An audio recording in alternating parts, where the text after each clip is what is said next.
Godspeed to the city streets. We began to feel the fire. We rise like tall buildings as the chemicals they take us higher. 달러를 버리고 있는 국가의 제품에 대해서는 100% 관세를 부과하겠다라고 나서고 있는 트럼프 전 대통령 후보에 관한 내용입니다. 이탈리아 로마의 유명한 트레비 분수에 앞으로 동전을 던지려면 돈을 내야 한다라고 합니다. 세계 최초로 여러분들 조만장자라고 들어보셨습니까? 앞으로 이 조만장자가 곧 나올 듯 하다라는 내용입니다. 한국에서는 아이오또 부가세를 면제하자는 얘기가 나오고 있습니다. 육아템 부담 제로법에 대해서 발의 내용 함께합니다. 한국에서는 임대주택에 살고 있는 홀로 살고 있는 사람들이 극단적인 선택을 하는 경우가 400억 건이나 된다고 합니다. 한국에서 생활비에 대해서 수십만 원을 못 갚고 20대에 카드빚을 못 갚는 70만 명에 대한 젊은 사람들에 대한 얘기입니다. 27년 전 시주함을 털었던 한 소년의 참회 편지가 화제가 되고 있습니다. 우리가 살면서 말 한마디 한 잔만 마셔도 될까요? 그 말하기가 그렇게 힘들까요? 자판기 커피에 관한 사건 내용입니다. 오늘도 세계의 정보, 상식, 시사가 함께하는 시간입니다. 반갑습니다. 9월 9일 월요일입니다. 새로운 한 주가 시작되었습니다. 우리 종교를 가지고 계시는 분들은 기도에 따라서 이번 주 한 주간도 건강하시고 뜻하시는 바의 모든 일들이 충분히 이루어지시기를 바랍니다. 혹 종교가 없으신 분들은 계획하신 일들 또 이에 대해서 기대하시는 일들이 모두 왕성하게 좋은 긍정의 결과가 있으시기를 저 함께 응원드립니다. 자, 오늘도 세계에서 돌아가고 있는 정보와 시사, 상식에 관한 내용을 천천히 짚어보도록 하겠습니다. 첫 번째 소식입니다. 달러를 버리고, 자, 이 달러라는 종이 지폐 굉장히 좋아하시는 분들 많으시죠. 달러를 버리고 국가의 제품에 100% 관세를 부과하겠다. 달러를 버리고 자기네 통화를 고집하는 나라, 즉 어디를 타겟으로 하나요? 1차적인 건 사실 중국입니다. 중국의 화폐에 대해서 전 세계적으로 가치를 부여하려고 하는 중국에 대해서 어느 정도의 이 노선을 지금 부여하겠다. 그리고 그에 대해서 가로막겠다. 이런 소리죠. 그런데 이제 유로화가 있죠. 유럽 쪽에서의 유로화에 대한 부분으로 유럽의 나라들은 다소 불만이 되는 거고요. 사실 비간접적으로 엔화나 원화를 쓰고 있는 우리 대한민국도 여파를 받을 수 있습니다. 11월에 대선을 앞두고 이 트럼프 전 대통령이 잇따라 강경한 보호 무역 정책을 내놓자 사실 민주당도 미국의 우선주의 정책 마련에 나섰습니다. 사실 공화당과 민주당의 노선이 비슷한 거는 있습니다. 몇 개. 이민법에 관한 내용도 좀 비슷한 게 몇 가지 있고 가장 중요한 것은 미국 우선주의라는 부분은 양 당이 비슷한 노선을 걷고 있습니다. 미국의 공화당 대선 후보인 도널드 트럼프 전 대통령이 중국을 주축으로 한 탈달러화 움직임을 겨냥해서 초고율 관세를 매기겠다라고 엄포를 놓은 겁니다. 조 바이든 미국의 행정부 역시 그간의 불공정한 경쟁의 환경을 초래한다는 이유로서 꺼리고 있던 이 국부 펀드의 설립을 추진하는 등 대선을 앞두고 미국의 자국 우선주의가 심화하는 양상입니다.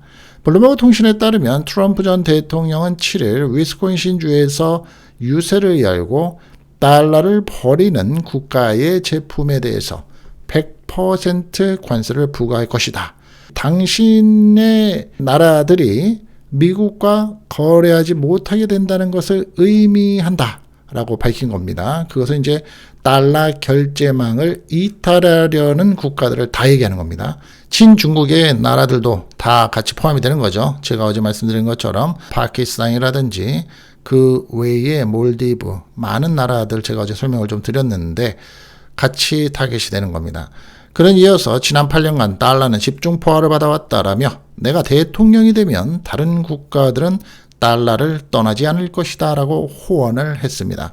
트럼프 전 대통령은 최근에 수개월간 참모들과 수출에 대한 제재, 환율 조작국에 대한 지정 및 관세 조치 등 가능한 보복 방안을 폭넓게 검토한 것으로 전해졌습니다.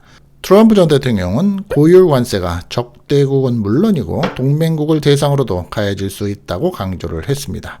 동맹국을 대상으로도 가해질 수 있다. 그런 게 앞서 말씀드린 것처럼 일본이나 한국 같은 경우도 비간접적으로는 포함이 될 수 있다. 이런 얘기입니다. 자, 그는 우리 동맹들은 이른바 적국보다 미국을 더 부당하게 대우했다라며 우리는 그들을 지켜줬지만 그들은 무역에서 미국으로부터 뜯어내고 있다라고 불만을 표했습니다. 표현이 굉장히 스트롱하죠. 특히 대유럽의 적자를 거론하며 우리의 지원은 더 이상 지속 가능하지 않으며 그들은 대가를 치르게 될 것이라고 강조를 했습니다. 트럼프 전 대통령은 내 메시지는 간단하다. 오직 미국에서 제품을 만들으라는 것이라며 중국이나 다른 국가가 미국에서 100% 또는 200%의 관세를 매기면 우리도 똑같이 할 것이다. 라고 얘기를 하는 겁니다. 객관적으로 본다면 미국의 우선주의에 대한 그 제도나 프로그램 그리고 정책 당연하겠죠. 상대적으로 본다면 대한민국이나 그 외 미국을 배제한 모든 나라한테는 참 불리한 얘기만 하고 있습니다. 그렇죠? 어떤 경우에는 너 혼자 잘 산다라는 모습으로 보일 수 있죠. 같이 잘 사는 게 아니라 니네가 그 커다랗고 잘나고 대국이라고 할 수 있는 미국에서 니네 우선주의를 하면 나머지는 피를 흘릴 수도 있다라는 시각이 있다는 겁니다. 여하튼 지금 강경 노선을 보이고 있는 트럼프 전 대통령의 후보와 또 민주당에서도 마찬가지로 자국 우선주의에 대한 IRA 조 바이든 대통령이 계속해오고 있는 정책을 이끌어 갈 것이다. 계속해서 진행할 것이다 라고 얘기하고 있는 민주당 쪽의 해리스 후보 쪽도 분명히 확실한 거죠. 반도체, 전기차, 그 외에 철강 모두 포함이 됩니다. 굵직굵직한 것들이죠. 이탈리아 로마 가보신 분들 많으시죠. 안타깝게도 저는 아직 못 가봤습니다. 뭘 그렇게 사는 게 바쁜지 아직 유럽 여행 한번 제대로 못 가봤습니다. 그런데 이탈리아 로마의 트레비 분수에 동전을 던지는 일이 많죠. 나름대로의 어떤 기원이라든지 내가 하고자 하는 미래에 대한 의도의 어떤 모습을 같이 좀 들어달라라는 어떤 소망 같은 게 있으면서 동전을 던집니다. 근데 이러한 동전을 던지려면 앞으로 돈을 내야 될 듯 싶습니다. 동전을 던지려고 하니 동전을 내야 될 것 같습니다. 앞으로 이탈리아 로마의 대표적인 관광지인 트레비 분수를 보려면 소정의 입장료를 내야 할지 모른다는 겁니다. 현지 당국은 로마 시민에게 트레비 분수를 무료로 개방하고 관광객에게는 1에서 2유로 얼마인가요? 하나로는 1,500원에서 3,000원이고요. 달러로는 1달러에서 2달러 사이가 되는 겁니다. 걷는 방안을 고려하고 있는 것으로 알려졌습니다. 입장료를 받는 사전 예약제를 도입해서 정해진 시간에 제한된 인원만 트레비 분수에 접근을 허용하겠다는 겁니다. 오노라토의 시의원은 입장료의 목적은 수익을 위해서가 아닌 방문자의 수를 통제하기 위한 것이다 라고 설명을 하고 있네요.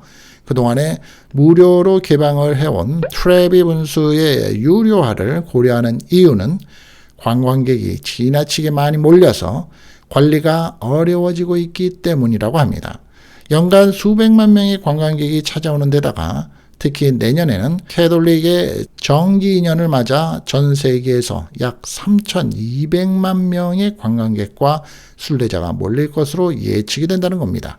25년마다 돌아오는 희년은 가톨릭 교회에서 신자에게 특별한 영적 은혜를 베푸는 성스러운 해를 뜻한다고 합니다.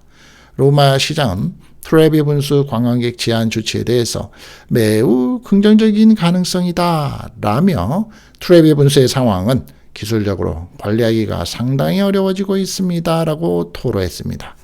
로마 지역의 일간지인 일 메사제로에 따르면 지난해에 트레비 분수에서 건져 올린 동전만 약 160만 유로, 하나로는 23억 원에 달했다고 합니다. 이것은 종전의 최고치인 2022년 143만 유로 20억 원을 넘어선 역대 최대치라고 합니다. 현재 당국은 동전을 주 3회 수거해서 세척과 분류 작업을 거쳐 이 카톨릭 자선단체인 카리타스에 기부가 된다고 하는데요. 카리타스는 약 6%에 해당하는 유년비를 제외하고 나머지는 기부액을 빈곤 가정과 알츠하이머 환자를 돕는 데 사용한다고 합니다. 외화는 유로화로 환전이 돼서 기부가 된다고 하고요. 그 동전들이 어떻게 쓰이나라고 궁금해하셨던 분들도 많이 있으시죠. 저도 역시 개인적으로 궁금했습니다. 그런데 이렇게 쓰여진다고 하네요. 멋진 이 분수대 앞에서 사진을 찍고 또 이탈리아 로마의 관광을 하면서 그동안의 역사만 배웠었던 내용들을 실질적으로 보는 그러한 기회, 저도 가능하다면 한번 만들어 보고 싶습니다. 우리들은 단어 중에서 백만장자, 억만장자라는 말을 많이 합니다. 그런데 조만장자라고 들어보셨습니까? 세계 최초로 조만장자가 나온다고 합니다. 미국의 전기차 업체 테슬라의 일론 머스크 최고 경영자 CEO가 3년 뒤에는 전 세계에서 처음으로 1조 달러의 자산가가 될 것이라는 전망이 나왔습니다. 이 1조 달러면 한화로 얼마인지 아십니까? 1339조 원이라고 합니다. 1339조 원. 우리나라 삼성의 이재용 회장의 자산하고 비교를 해보면 어느 정도 차이가 큰지 아시겠죠? 8일 영국의 일간 가디언에 따르면 영국의 본부를 둔 자산 분석 및 마케팅 컨설팅 업체인 인포마 컨네트 아카데미라는 곳에서는 최근에 보고서에서 머스크의 재산이 연평균 무려 110%가 늘어나고 있다며 이같이 추정을 했습니다. 일론 머스크는 테슬라와 민간 우주 기업인 스페이스X 등을 설립했으며 사회관계망 서비스 SNS와 X는 옛날에 트위터입니다. X를 소유하고 있습니다. 블룸버그 억만장자 지수에 따르면 머스크의 순자산은 2,510억 달러, 약 336조 원으로서 세계 최대 갑부인데 2027년까지 재산이 4배로 불어날 것으로 예상이 됐습니다. 인도의 아다니 그룹의 가우탐 아다니 회장은 연간 자산 증가율이 123%를 유지하면 아마도 머스크의 뒤를 이어서 두 번째로 2028년에는 조만장자의 가치 오를 것으로 관측이 된다고 합니다. 미국의 인공지능 AI의 칩 대장주인 엔비디아의 CEO인 젠슨 황과 인도네시아의 에너지 재벌 프라조고 팡에스투 바리토 퍼시픽 그룹 회장도 2028년에는 아마 1조 달러 클럽 가입이 전망이 되고 있다고 합니다. 세계 최대 명품 그룹인 프랑스의 루이비통 모헤네시의 베르나르 아르노 회장과 페이스북의 모회사인 메타 플랫폼의 CEO 마크 저커버그는 2030년에 아마 조만장자 대열에 합류할 것으로 예상이 됩니다. 석유왕으로 불리우는 미국의 존 D. 락펠라 스탠다드 오일 창업자가 1916년 세계 첫 억만장자에 오른 이후에 누가 조만장자가 될지 관심을 끌고 있지만 사회적인 병폐도 있다라고 가디언은 지적했습니다. 허수도 있죠. 주식의 상승에 대한 허수. 실질적으로 내가 은행이나 땅속에 묻어둘 수 있는 현금 자산에 대한 부분은 분명히 조금 다르죠. 한국에서 아기를 갖지 않는 분위기, 결혼을 늦게 하는 그런 분위기 속에서 정말 많은 프로그램들을 내놓고 있습니다만 지금 말씀드리는 프로그램은 저는 개인적으로 괜찮은 것 같다. 아주 이것도 좋은 아이디어인 것 같다라고 생각이 드는데 한번 상식적으로 또 들어보시죠. 아이 옷을 살 때에 한국의 부가세 10%죠. 부가세를 면세하는 게 어떻겠느냐. 바로 이제 이름은 육아템 부담제로법이라는 겁니다. 아동의 의류, 신발, 카시트 비싸죠. 어떤 경우는 성인들의 옷보다 더 비쌉니다. 웬만한 거는 성인들의 옷하고 값이 같죠. 신발도 그렇고요. 안 나오는 브랜드의 어떤 제품이나 사이즈는 없습니다. 요즘엔 아동 브랜드도 성인용하고 똑같은 디자인의 사이즈만 작게 나오죠. 그런데 이 영유아 용품에 면세 혜택을 부여하는 방안이 추진이 되는 겁니다. 현행의 기저귀, 분유로 한정된 면세용품의 종류를 확대해서 부모의 경제적인 부담을 완화하겠다는 취지입니다.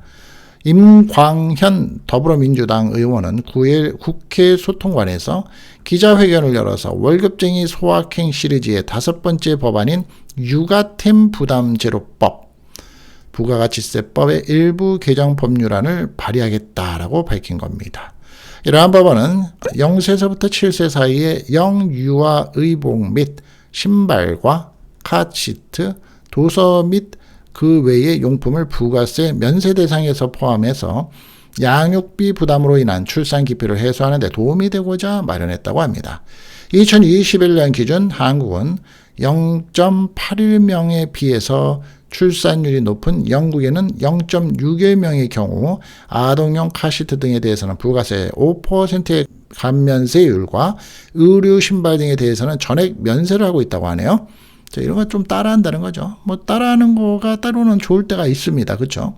또한 미국은 이 출산율이 1.66명인데 개별 주에 따라 좀 다르지만 아동용품에 대해서는 판매세를 면제하는 것으로 나타났고요.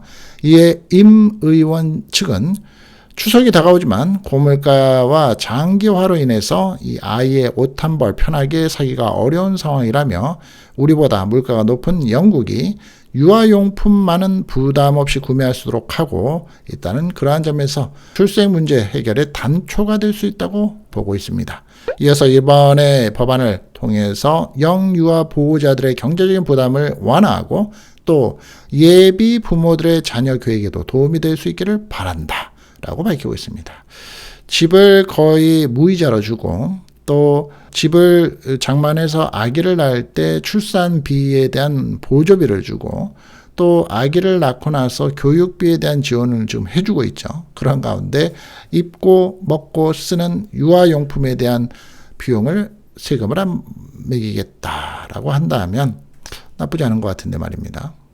한국의 임대주택에 산다라고 하면 아무래도 저소득층이죠.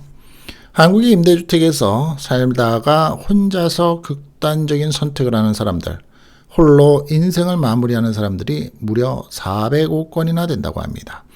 최근에 6년 동안 2019년부터 2024년 7월 말까지 통계를 조사했는데 공공임대주택에서 발생한 극단적인 선택과 고독사가 400여 건에 달하는 것으로 집계가 됐습니다.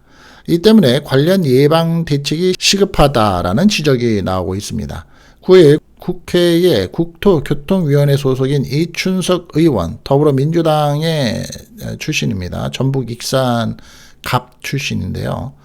한국의 토지주택공사 LH죠. 자회사인 주택관리공단으로부터 제출받은 최근에 6년 동안 주택관리공단에서 관리하는 임대주택에서 발생한 사건과 사고의 현황 자료를 분석한 결과 405차례의 사망사고가 발생했다고 합니다.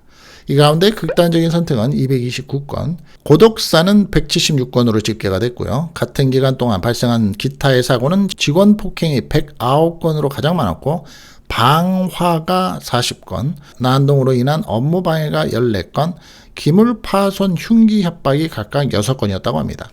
이 임대주택이 저소득층의 주거 안정을 목적으로 지원하는 제도임에도 무주택 자격 등 공적 의무를 위반하는 사례도 지속해서 발생을 하면서 같은 기간 총 1940건의 무주택 자격의 유지 위반 사례도 드러났다고 합니다.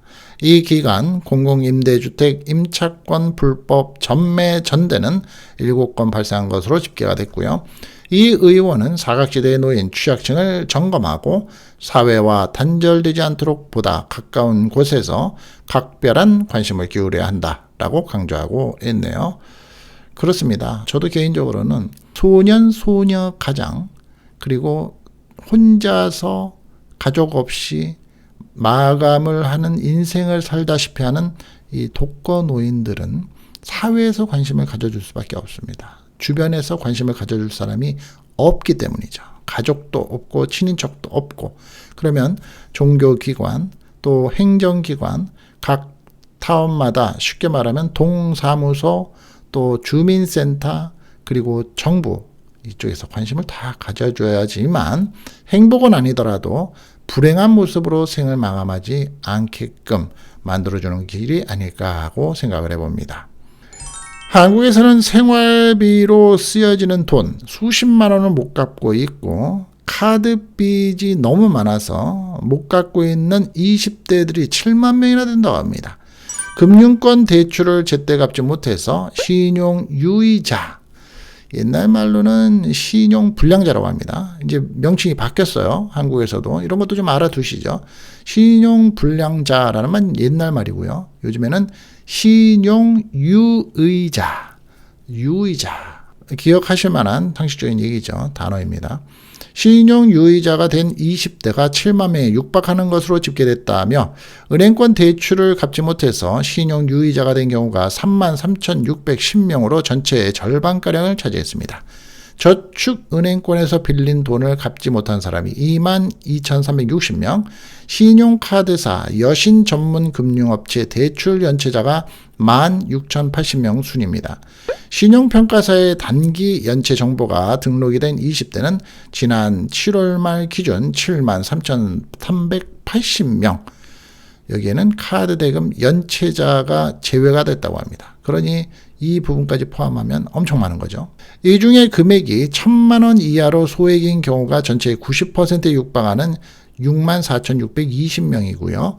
밀린 대출금이 많지 않은 만큼 생활비나 주거비 등 생계에 관련 어려움을 겪는 청년이 다수일 것으로 예상이 되고 있습니다.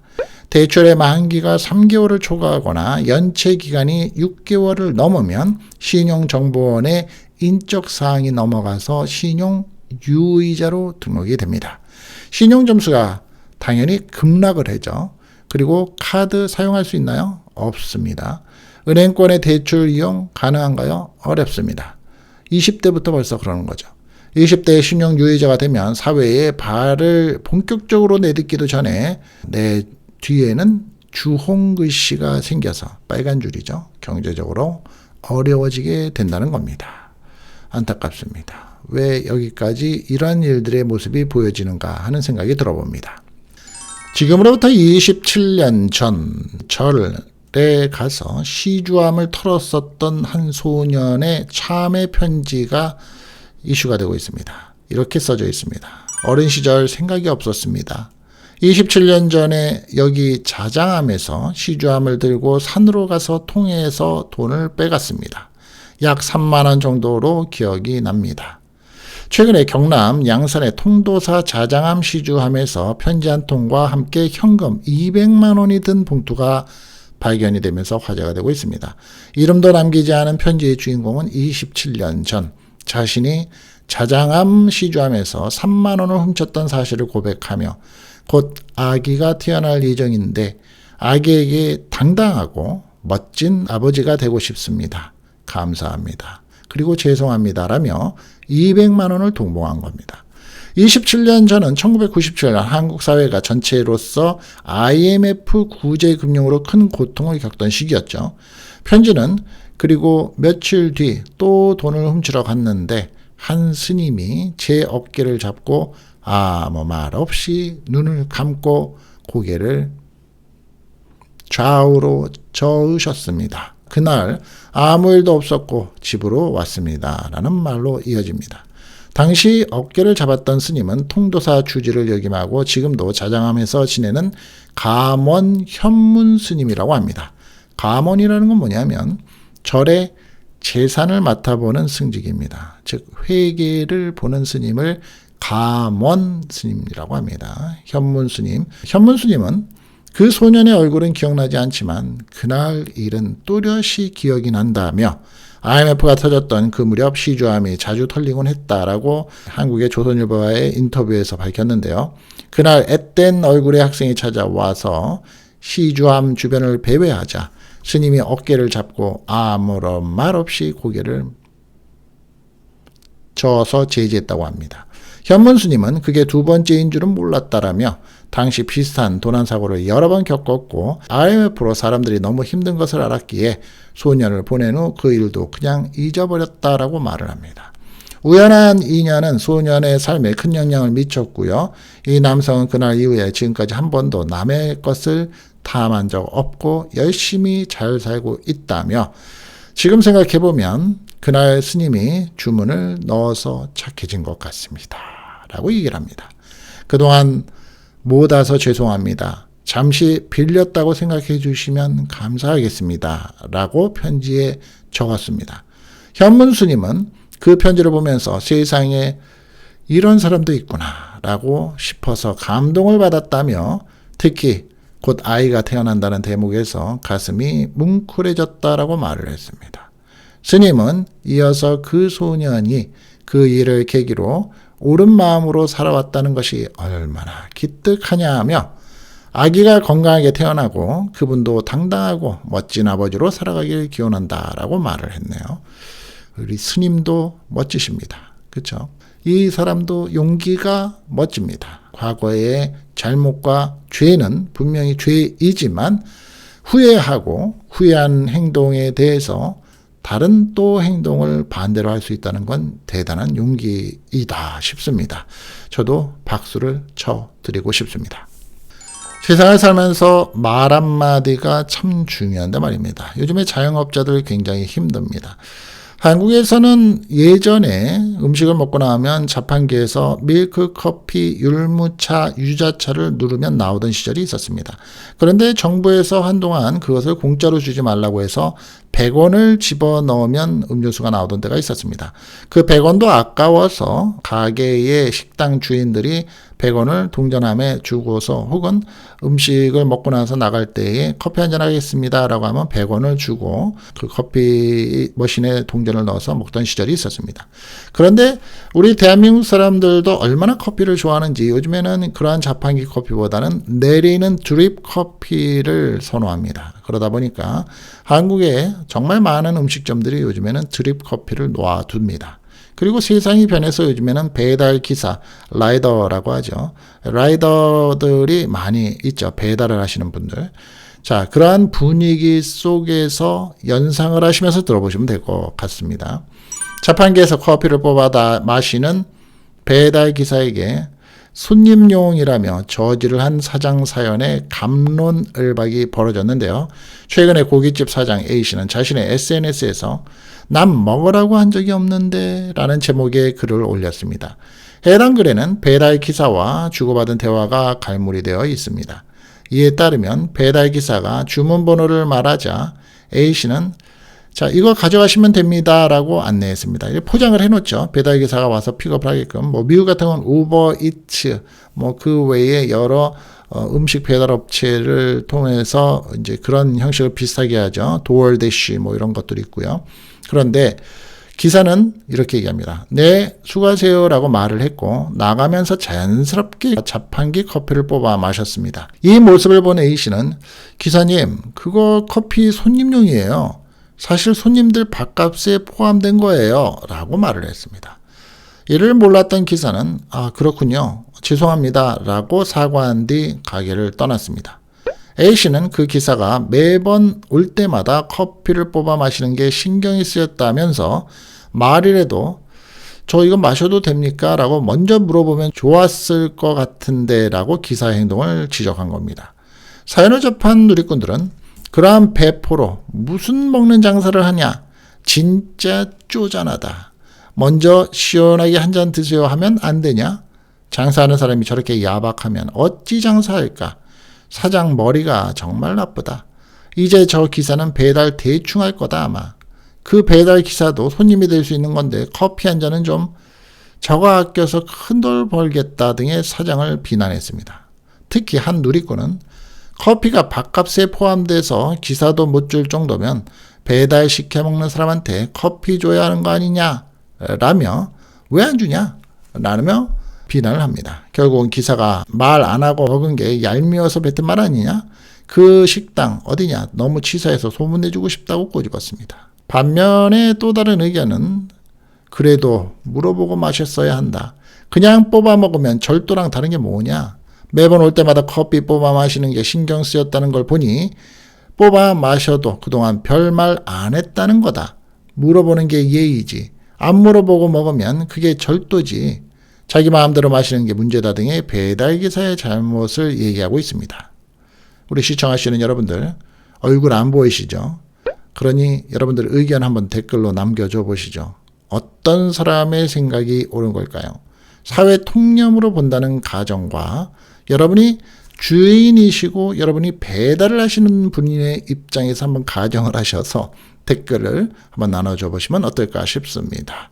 너의 생각 다르고 나의 생각 다르고 우리의 생각들이 다르고 그들의 생각이 다르기 때문입니다. 자, 오늘 제가 준비한 영상은 여기까지입니다. 조금 시간 낭비 없이 도움이 되셨습니까? 늘 끝까지 함께 해주시고 로고송 들어주시고 매일같이 덕담 나눠주시는 우리 시청자 여러분들께 대단히 감사드립니다. 눈팅만 해주시는 여러분들께도 대단히 감사드립니다. 또 다음 시간에 찾아뵙겠습니다. 감사합니다. Our hearts beat to the city streets. We began to feel the fire. We rise like tall buildings as the chemicals they take us higher.